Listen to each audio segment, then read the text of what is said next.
So getting good audio for your videos can be as costly and complicated as it is important. Yeah, I think I figured out some really cheap hacks that no one is talking about. So whether you're using the in-camera mic or an on-camera condenser XLR boom mic, or maybe you want that crispy ASMR sound of a dynamic mic, or if you're lavved up and have an omnidirectional wireless mic, I think I found the best budget option for whatever your needs are, so you can get the best sound out of your videos.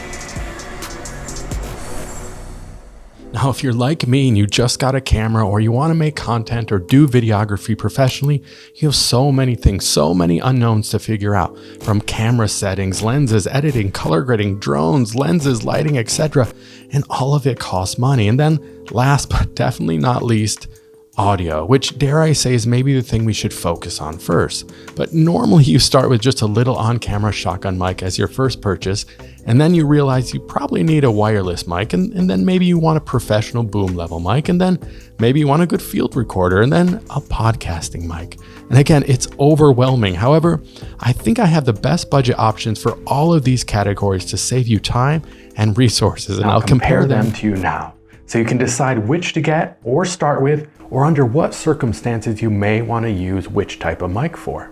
So first, let's start with this compact shotgun mic from MOVO. It is the VXR10 Pro, and it was my first budget mic because it's under $50, but I still take it with me traveling and if I ever need to vlog on the go. However, I replaced this with another shotgun mic because it's missing one feature. It's not because of the sound quality. Let me show you. The mic that is my all-time favorite because, like I said, it has that added feature is the Diety V-Mic D4 Mini, which you are listening to right now.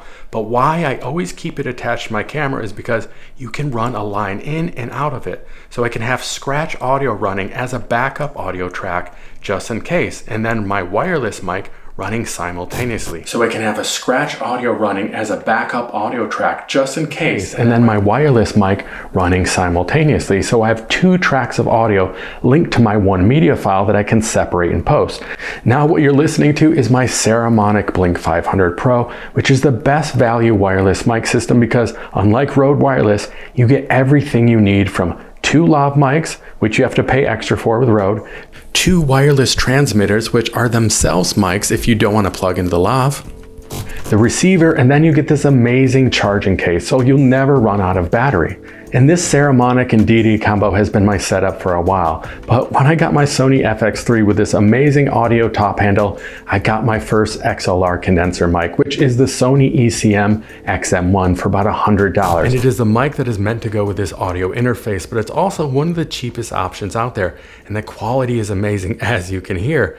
And it's great for filmmaking, vlogging, or you can just boom it into your shot. However, I don't use my Sony FX3 for these talking head videos as it's a bit overkill. So I use my Sony a7C, which does not have an XLR interface, nor did I want to spend $600 for the Sony KLR K3M audio adapter. So I found a $25 hack to make my own audio top handle like the FX3.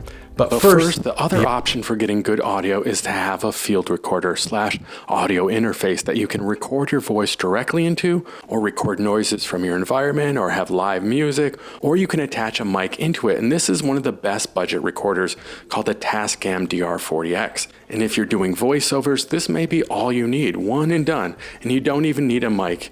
Yet one drawback is it records within the device, not your camera, so you have to sync it up and post later. It's not a major inconvenience, but still, I wanted to be able to run an XLR mic directly into my camera's 3.5mm audio jack, so there's no syncing and I can have my audio and video files together. So then I found this product, and this was my hack. This is the Seramonic SmartRig Preamp for $25. It's so simple.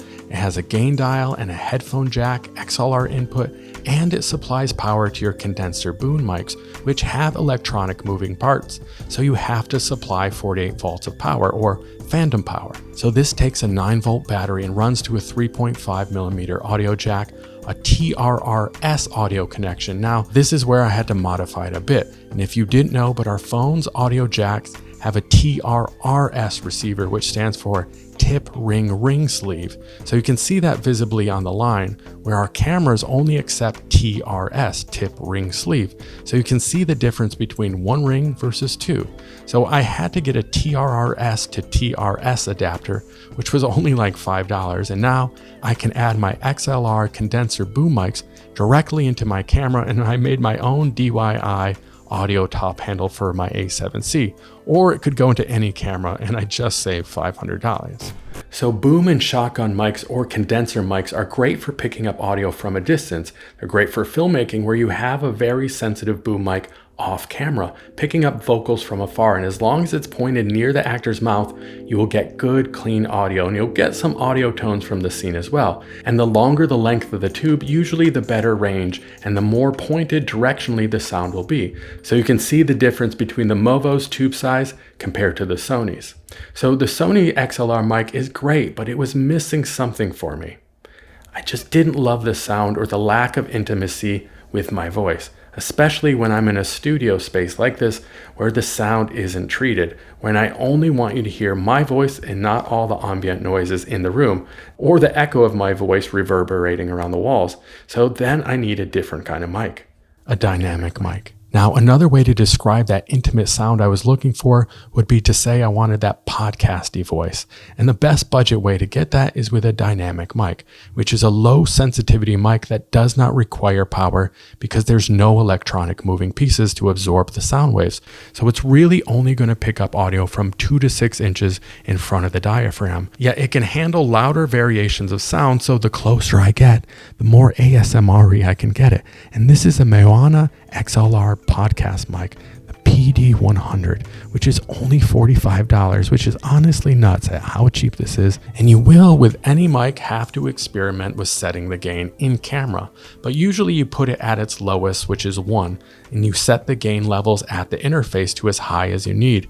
And dynamic mics are less sensitive, so you need to raise the gain considerably on the attenuator interface, but you don't want to raise it too high or you will get a high noise floor, which is that humming and noise that you can clean up later, but the less you have, the better.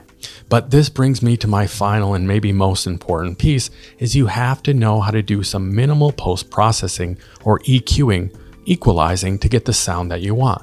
Yet I want to streamline this for you, so I'm going to use Adobe Premiere, my editing software, and not Adobe Audition. So very briefly, I will set this to dialogue, and I'll play with a reduced noise, and then in the audio track mixer, I only put on a vocal cut equalizer and then a mastering, which I use subtle clarity, where I reduce the reverb and increase the gain here to keep my audio range within that 6 decibel range. And now you've got great audio for your videos and budget options for vlogging, field recording, interviews, or podcasting. Now all the products are linked below, and thank you for your time and attention. I got a bunch more videos about videos on the way, so consider following along and subscribing. All right, thanks guys. Bye.